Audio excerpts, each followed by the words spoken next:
Terima kasih. Kami di Masjid Al-Muhtadin Bangun Sari ini dalam keadaan sehat walafiat,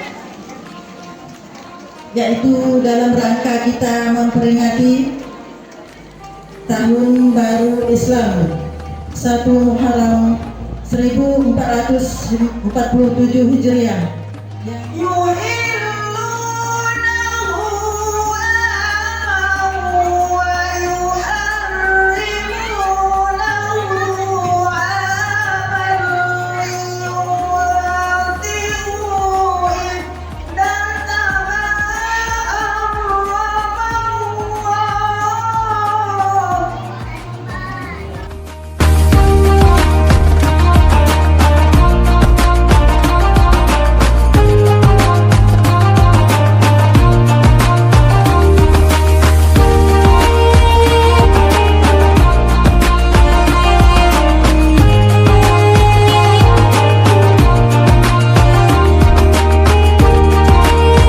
Assalamualaikum warahmatullahi wabarakatuh.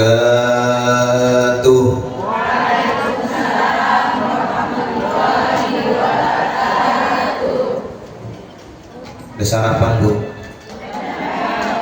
Udah? Yakin nih? Kurang kompak, kurang semangat.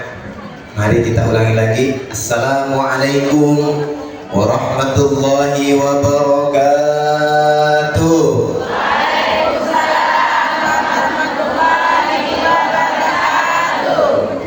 Kita genapkan sampai 3 kali, Bu, ya. Mudah-mudahan yang menjawab salam satu diberikan keselamatan dunia akhirat, senantiasa mendapat rahmat dari Allah dan keberkahan dalam hidupnya, amin. Yang punya hutang dilunaskan hutangnya, tapi bayar. Selanjutnya mudah-mudahan yang menjawab salam mudah-mudahan senantiasa dijauhkan daripada musibah, hidupnya senantiasa diberikan kelapangan, yang belum dapat jodoh diberikan jodoh, yang belum dapat anak diberikan keturunan yang soleh solehah. Mudah-mudahan yang sudah punya anak cucu juga jadikan anak cucunya anak-anak yang soleh solehah, yang senantiasa bertakwa kepada Allah, berbakti kepada kedua orang tuanya, amin ya rabbal.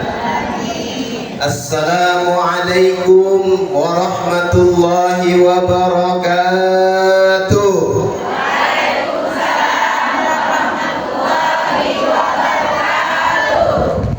Alhamdulillah, kompak.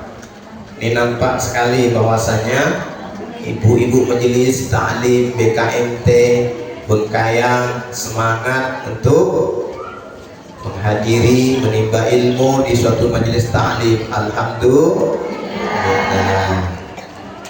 Namun tak kalah pentingnya kita bersyukur kepada Allah Subhanahu wa ta'ala dengan segala limpahan rahmatnya, sehingga kita senantiasa diberikan kesempatan oleh Allah berkumpul dalam tempat yang baik di rumahnya Allah, yakni di Masjid Muhtadin di Bangun Sari.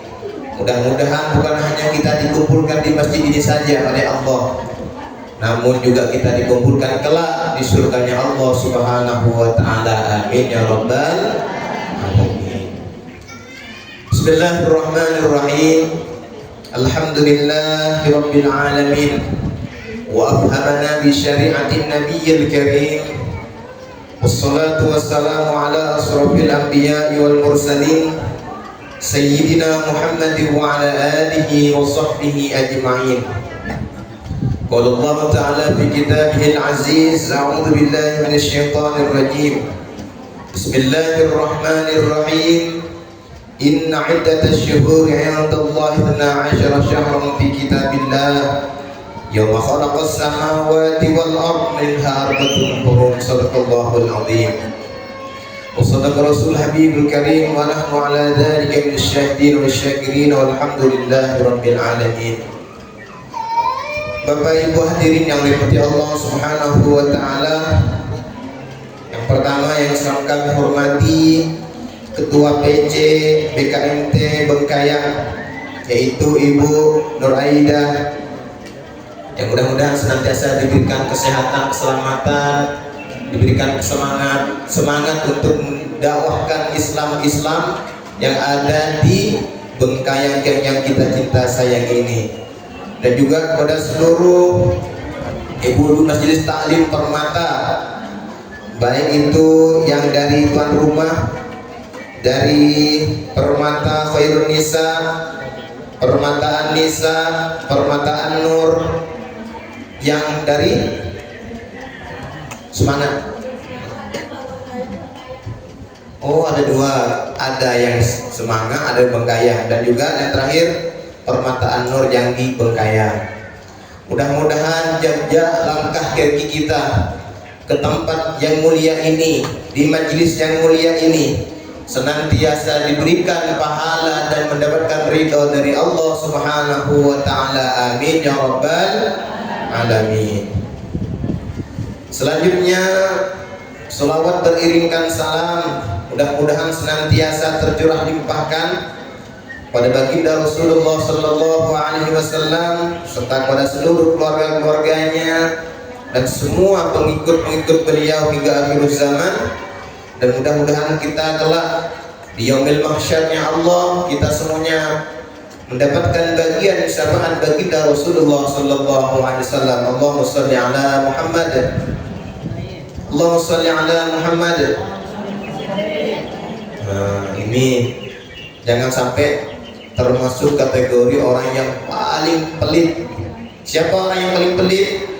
Orang yang ketika disebutkan nama agung atau nama Nabi Muhammad lalu dia tidak mau bersolawat pada baginda, maka termasuklah orang yang paling bakhil, paling pelit. Bukan pelit aja, bakhil. Kalau pelit tuh Bu ya, pelit tuh cuman saya untuk dikasihkan orang. Kalau bakhil nak dimakan sendiri pun tidak mau. Untunglah, mudah-mudahan kita semuanya sebagai umat Rasulullah tidak termasuk daripada orang yang bakhil atau orang yang tidak dicintai oleh Rasulullah Sallallahu Alaihi Wasallam. Sekali lagi, Allahumma sholli ala Muhammad. Semangat lagi, Allahumma sholli ala Muhammad. Nanti ibu kalau dapat perintah gini, shollu ala Nabi Muhammad, shollu alaihi, jangan gitu juga. Ayo kita salawat, Nah, nanti jangan gitu Bu ya. Shollu ala Nabi Muhammad, maka ucapannya, jawabannya Allahumma sholli wa sallim wa barik alaihi. Jangan orang nyuruh juga nyuruh. Saya mau tema dulu ya, membangun generasi tangguh dengan menyerap nilai-nilai hijrah Rasulullah Sallallahu Alaihi Wasallam. Nah, ini salah satunya tugas kita bersama untuk membangun generasi yang tangguh ini. Tidaklah mudah, harus disertai dengan pengorbanan, perjuangan. Satu, harus pengorbanan harta benda. Dua, harus pengorbanan waktu. Nah, ini ketiga, harus sabar. Ini hal-hal yang mampu mencetak sesuatu generasi yang tangguh. Maka modalkan tiganya dulu, harta, lagi harta, waktu, kesabaran. Nah, kita berkaca di rumah tangga kita aja. Kalau kita punya anak kecil 3 Bu, satunya masih ninin, satunya udah aktif, satunya lagi kalau dibilangin jangan ke sana, jangan ke barat, dia ke timur, jangan ke timur, dia ke utara. Kira-kira pusing nggak kita? Pusing nggak kita Bu? Pusing, yakin? Keluh nggak kita?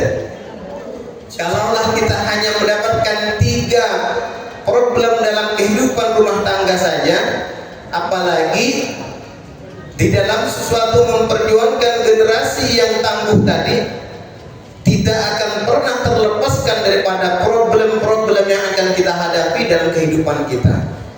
Maka salah satunya selain mengorbankan waktu, kesabaran, maka yang pertama adalah kita harus mengeluarkan yang namanya modal harta. Kita tidak boleh sayang, yakni kita tidak boleh cinta dengan harta kita untuk memberikan sesuatu wejangan yang terbaik untuk anak-anak generasi muda kita. Karena dengan harta benda tersebut, dengan menyekolahkan, mensekolahkan, dengan memadrasahkan, dengan memondokkan, itu adalah salah satu ciri upaya untuk meningkatkan atau menjadikan sesuatu generasi yang tangguh, yang siap menghadapi problem zaman yang akan kita hadapi bersama, terkhusus pada generasi yang muda yang kita harapkan ini. Maka perlulah yang namanya pengorbanan harta tadi. Perlu disekolahkan. Satu, perlu disekolahkan di dalam suatu dunia pendidikan agama. Tidak hanya semata-mata hanya sekolah di umum saja. Umum, agama itu sama-sama dibutuhkan dalam kehidupannya. Karena dengan salah satu atau jalan kedua-duanya akan memperoleh sesuatu jalan yang terbaik, baik di dunia hingga akhirat kelak. Amin ya rabbal alamin. Ini salah satunya. Keduanya, melalui sesuatu waktu untuk memberikan sesuatu wejangan atau memberikan suatu waktu terhadap anak yang melakukan pendidikan dalam suatu madrasah, pondok pesantren, entah itu rumah Al-Quran dimanapun itu berada, tentunya membutuhkan yang namanya waktu, proses yang panjang. Tidak butuh hanya 1 minggu, 2 minggu, 1 bulan, 1 tahun, bahkan berpuluh tahun pun senantiasa dibutuhkan oleh seorang anak untuk menjadi generasi yang tangguh. Ini catatan untuk kita bersama. Mudah-mudahan dengan harapan, dengan tema yang sekarang ini dapat memberikan motivasi semangat untuk kita, sehingga menjadikan anak-anak generasi kita menjadi generasi yang tangguh. Dengan apa tadi? Mengeluarkan harta untuk menyekolahkannya atau memberikan fasilitas pendidikan yang terbaik. Yang kedua dengan kesabaran. Yang terakhir adalah dengan sabaran. Tadi waktu, sabar. Jadi harus sabar untuk mendapatkan sesuatu anak yang berkualitas, untuk mendapatkan suatu keturunan yang mempunyai ilmu di agamanya yang kuat, maka perlu yang namanya perjuangan dan kesabaran, sehingga apa yang kita inginkan itu dapat terpenuhi. Selanjutnya adalah menyerap nilai-nilai hijrah Rasulullah Sallallahu Alaihi Wasallam. Nah, ini tugas kita juga nih. Kata Rasulullah, barang siapa yang mencintaiku, maka ikutilah apa yang aku berikan contoh. Apapun yang Allah Rasulullah lakukan, maka kita wajib sebagai umatnya untuk mencontoh Rasulullah Sallallahu Alaihi Wasallam. Banyak sekali, Bu.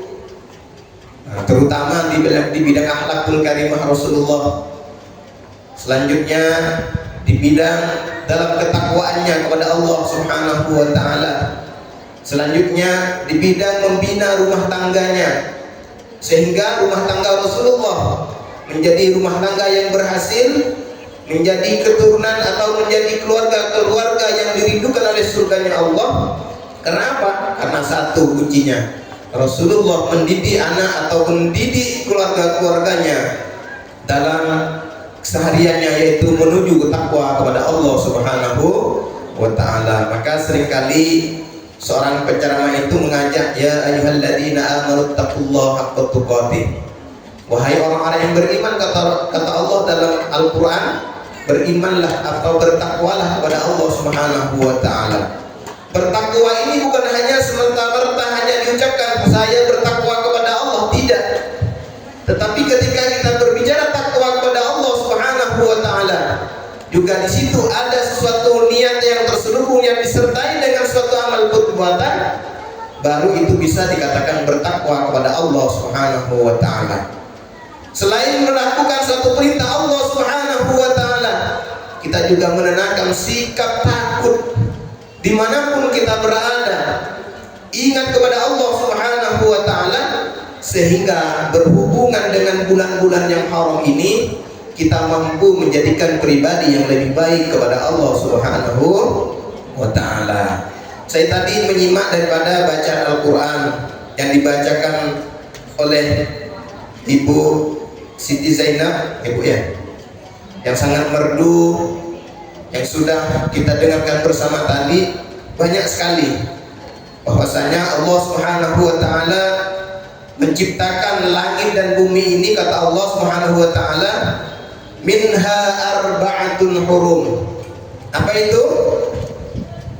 Apa Bu? Minha arba'atun hurum. Kalau tadi inna iddatasy syuhur 'indallahi 12 syahra, bahwasanya Allah itu menciptakan langit dan bumi ini apa? Sesuai dengan bilangan bulan, 12 bulan. Cuman di antara 12 bulan itu ada 4 bulan yang lebih diutamakan, diistimewakan oleh Allah Subhanahu wa ta'ala. Di antaranya bulan Muharram. Di antaranya bulan Muharram. Nah, jadi kita pada bulan Muharram ini dianjurkan untuk berpuasa 10 hari. 10 hari Pak Ustadz, tidak mampu rasanya 9 hari, tidak bisa lagi 8 hari, tidak bisa lagi 7, sampai terakhir sekali 1 hari. Kapan disunahkannya? Paling dianjurkan berpuasa 1 Muharram, yaitu pada tanggal 1 Muharram sampai 10 Muharram. Kalau tidak bisa di antara 30 hari itu kita disunahkan untuk berpuasa. Mungkin di sini ada yang punya hutang puasa bulan Ramadan kemarin, ada yang tidak boleh puasa, datang bulannya, datang haidnya. Kesempatan nih bisa dapat double pahalanya. Satu, dapat mengganti puasa yang ditinggalkan pada bulan Ramadan, dan yang kedua mendapatkan pahala berpuasa di bulan Muharram. Niatnya gimana? Tetap sama. Niat qadha puasa bulan Ramadan yang kemarin tetap sama seperti itu. Niat puasa qadha Ramadan yang kemarin di bulan Muharram karena Allah Ta'ala dasar puasanya. Tapi puasa bukan hanya niat saja Bu. Mungkin di sini ada yang punya hutang puasa bulan Ramadan banyak. Kesempatan Bu pada bulan hari ini silahkan berpuasa dengan niat qadha bulan Ramadan kemarin puasanya di bulan Muharram, karena Allah Ta'ala insya Allah pasti akan mendapatkan 2 kebaikan. Satu, mendapatkan mengganti pahalanya daripada atau puasa pada bulan Ramadan. Yang kedua, mendapatkan pahala di puasa bulan Muharram.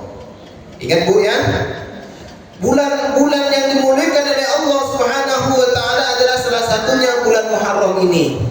Apabila kita melaksanakan sesuatu perintah Allah, apabila kita melaksanakan perintah Rasulullah sallallahu alaihi wasallam, apabila kita taat kepada Rasulullah dan Allah, maka Allah akan memberikan pahala yang berlipat ganda. Kalau bulan-bulan sebelum Muharram Allah memberikan pahala kebaikan satu saja, kemungkinan bisa di bulan Muharram ini kita bisa memperoleh pahala yang daripada yang kita lakukan itu bisa mendapatkan 2 pahala atau lebih. Namun ingat Ibu sekalian, Allah memberikan pahala yang berlipat ganda. Seandainya berpuasa pada bulan Muharram itu akan diberikan lipatan ganda 2 kali lipat. Itu tidak sama dengan hitungan manusia, bisa berkali lipat 2 selanjutnya. Sehingga apa? Ketika kita memuliakan bulan Muharram ini, kita berpuasa melakukan amal-amalan soleh, amal kebaikan kepada Allah dan Rasulnya, maka kita pasti akan mendapatkan maghfirah, ampunan dari Allah Subhanahu wa ta'ala. Bapak Ibu hadirin yang dirahmati Allah Subhanahu wa ta'ala. Terus selanjutnya, wa ma'nal haram. Apa sih yang maknanya bulan haram itu Pak Ustaz? Ini pertanyaan kita bersama-sama. Ya. Wa ma'nal haram, apakah itu makna bulan haram? Nah, ini maksud dari bulan haram adalah sesungguhnya kemaksiatan di bulan-bulan itu memperoleh siksa yang lebih berat, dan ketaatan yang dilakukan di bulan-bulan tersebut akan mendapatkan pahala dari Allah Subhanahu wa ta'ala. Dan jelas annal ma'siyata fiha asyaddu 'iqaban wa ta'atu fiha aktsaru thawaban, kata Rasulullah sallallahu alaihi wasallam. Barang siapa yang melakukan kebaikan di bulan haram ini, maka akan diberikan sesuatu lipat gandakan pahalanya.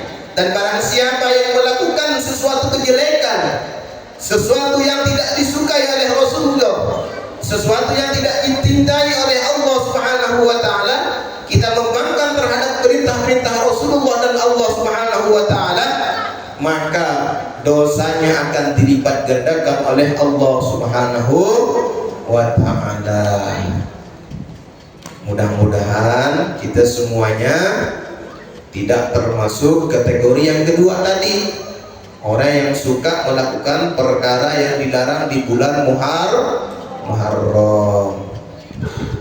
Bapak Ibu hadirin yang dirahmati Allah Subhanahu wa ta'ala, kemarin di hari Kamis kita sudah meninggalkan, pada malam Jumatnya meninggalkan akhir tahun, masuk berpindah pada bulan yang baru atau awal tahun, bulan Hijriyah 1447 Hijriyah.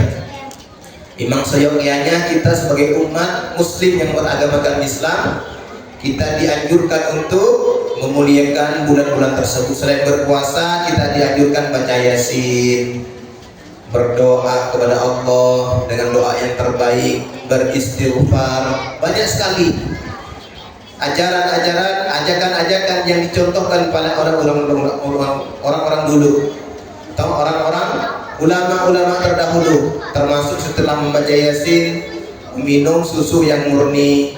Dengan harapan apa? Dengan ikhtiar kepada Allah, minuman susu yang murni tersebut dapat menjadikan pribadi kita yang lebih baik.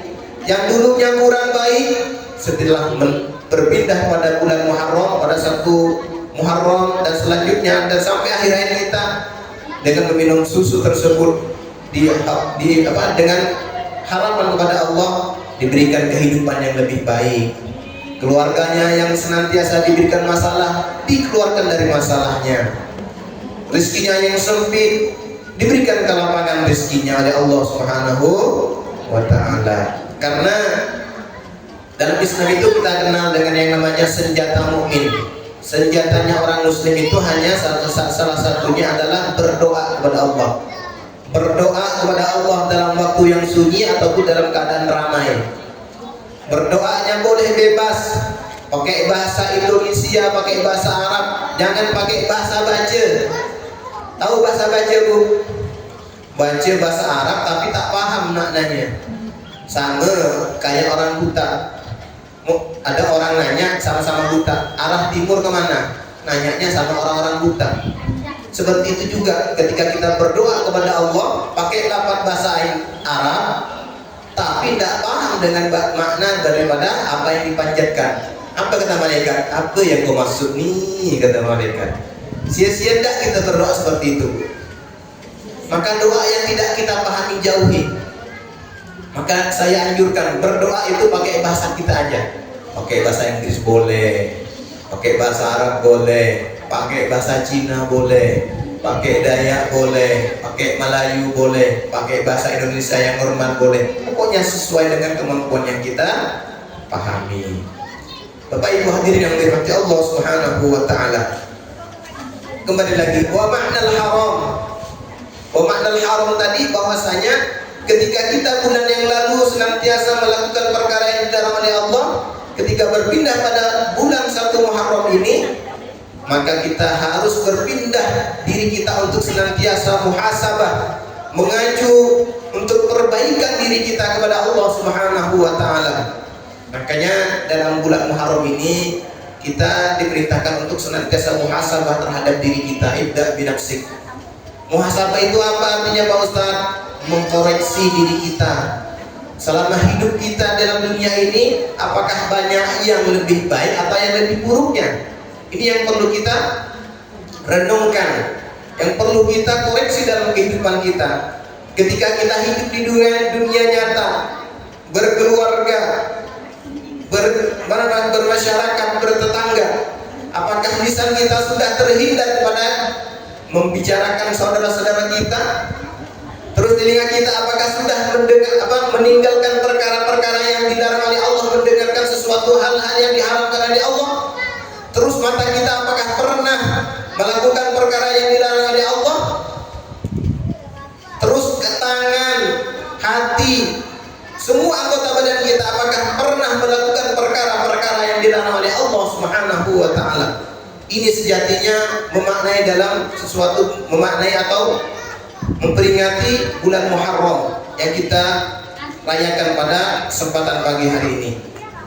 Jadi mari kita muhasabah diri kita, mata yang kita punya, hidung yang kita punya, telinga yang kita punya, amin-amin lisan kita yang kita punya, mungkin pernah menyakiti saudara-saudara kita, mungkin pernah menggunjing saudara-saudara kita, mungkin dalam hati kita pernah terbesit bahwasanya si pulang tuh minum tidak bagus lah, ngomong sendiri.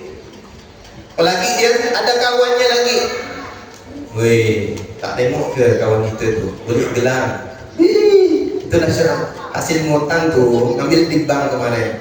Nah, kadang-kadang ada tak gitu bu? Ada tak di sini? Ada bu? Tak ada.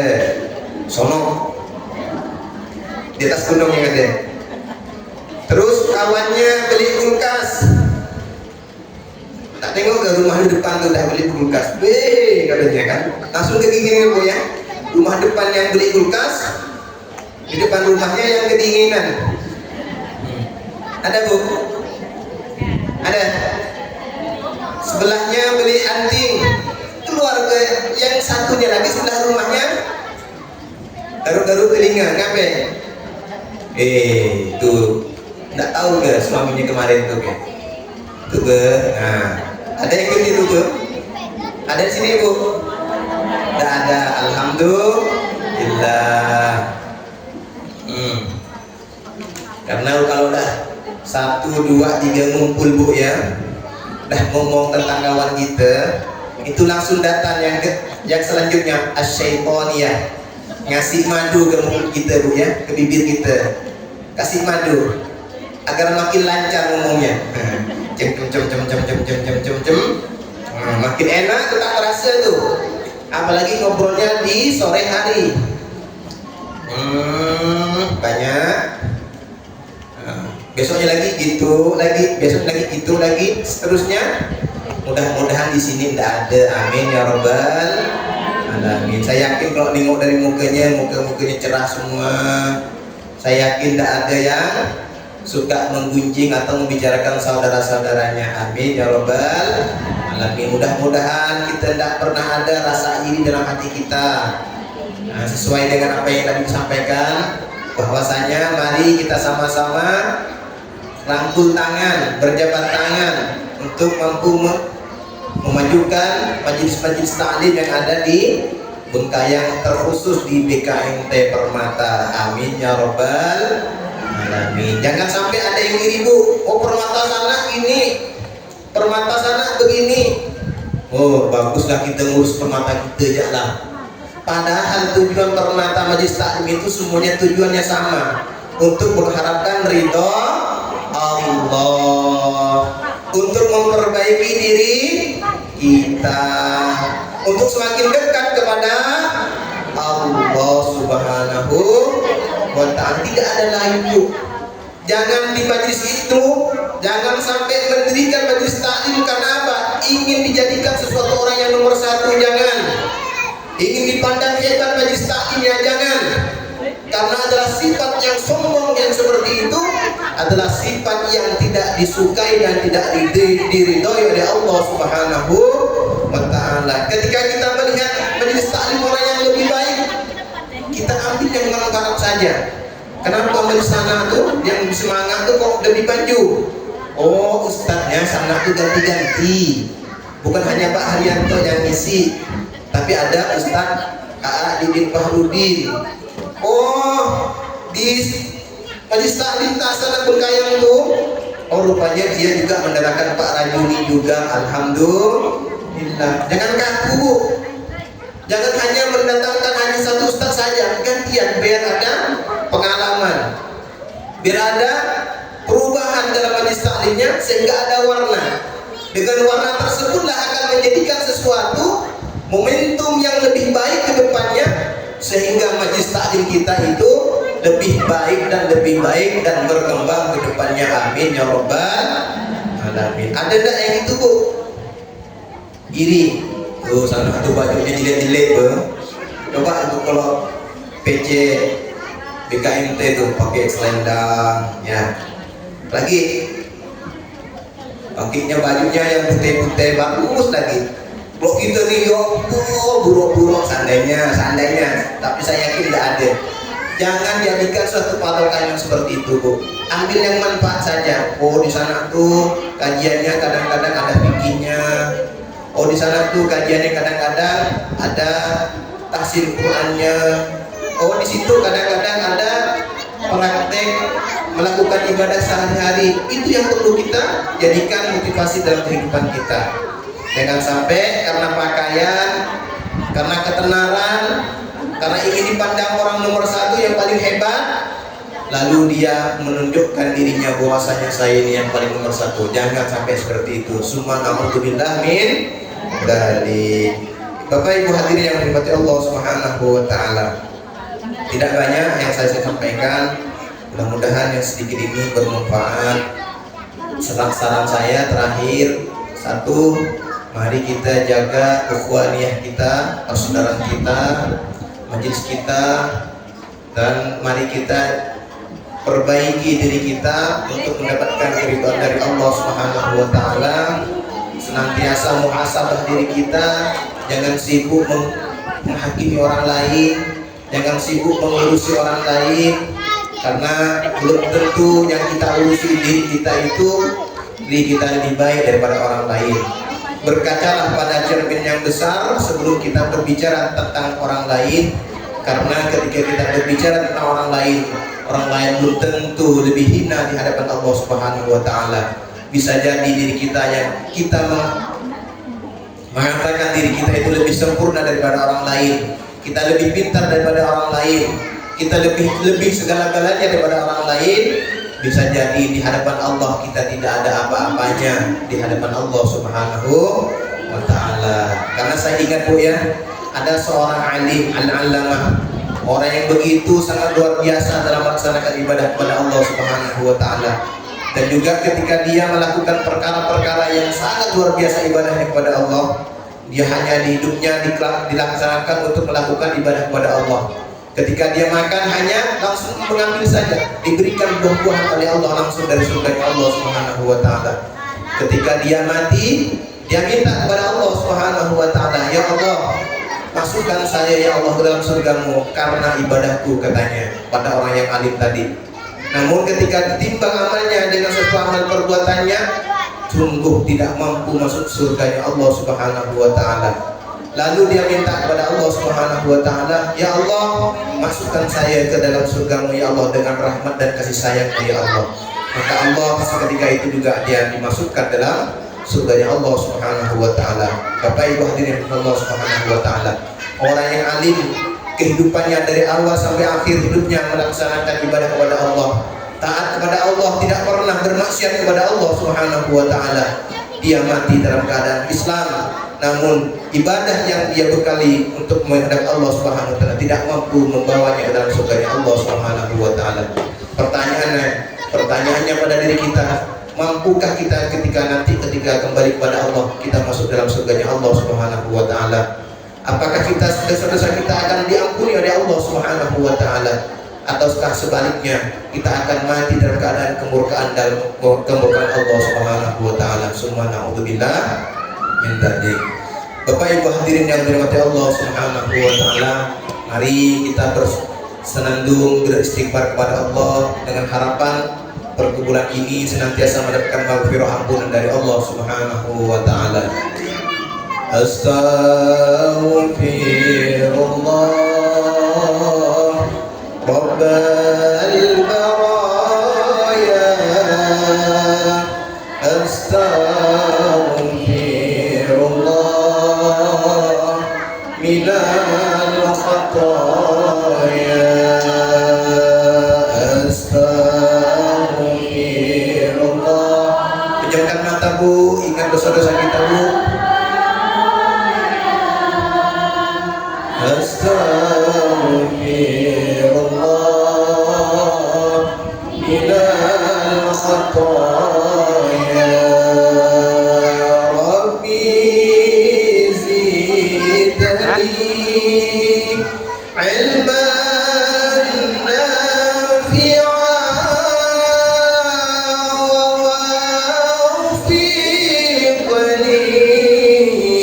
amalan salihan wa waffiqni amalan maqbula astaghfirullah rabbal baraya astaghfirullah minal khataaya rabbi zidni ilman nafi'an wa waffiqni amalan salihan.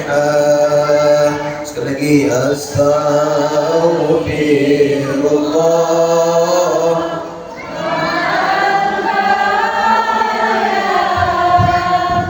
astaghfirullah minal khataaya rabbi zidni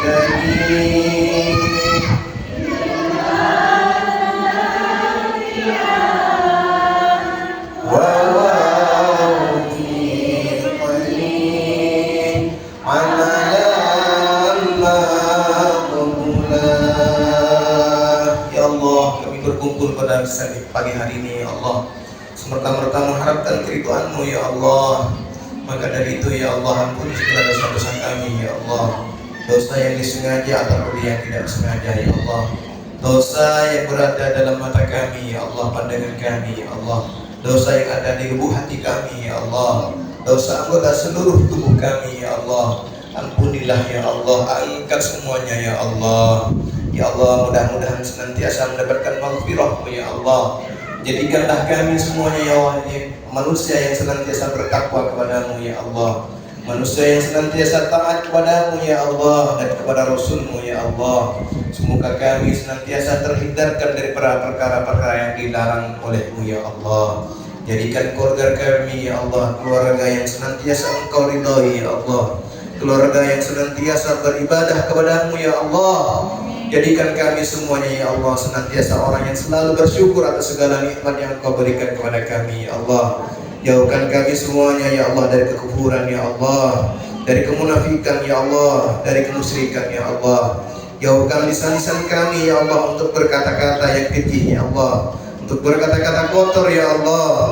Jauhkan telinga-telinga kami, ya Allah, untuk mendengarkan perkara-perkara yang membawa sesuatu yang tidak bermanfaat, ya Allah.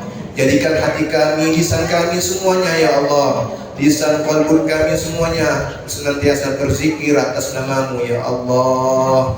Senantiasa beristighfar kepada-Mu, ya Allah, untuk senantiasa memohon ampunan kepada-Mu, ya Allah. Jadikan akhir hidup kami semuanya, ya Allah, anak keturunan kami, keluarga-keluarga kami semuanya, ya Allah, keluarga yang sakinah mawaddah warahmah, ya Allah. Keturunan yang soleh solehah, ya Allah. Keturunan yang selamat dunia dan akhirat, ya Allah. Jauhkan kami semuanya, ya Allah, dari api siksa neraka-Mu, ya Allah. Masukkan kami semuanya, ya Allah, dalam surga-Mu, ya Allah, yang terbaik, ya Allah. Jadikan kami umat Rasulullah sallallahu alaihi wasallam yang cinta kepada baginda Rasulullah sallallahu alaihi wasallam. Lisan kami untuk senantiasa berselawat pada baginda Rasulullah sallallahu alaihi wasallam. Berikan kemampuan kepada kami, ya Allah, untuk mengikuti sesuatu perkara-perkara yang baik dari guru-guru kami, ya Allah, dari para sahabat-sahabat Rasulullah, ya Allah. Terutama, ya Allah, mampu mengikuti jejak langkah yang diajarkan oleh baginda Rasulullah sallallahu alaihi wasallam, ya Allah. Matikan kami semuanya, ya Allah, dalam husnul khatimah. Matikan kami, ya Allah, dalam keadaan husnul khatimah. Panggil kami ya Allah dalam keadaan Islam dan beriman kepadamu ya Allah. Mampu mengucapkan kalimat la ilaha illallah. Sama-sama. La ilaha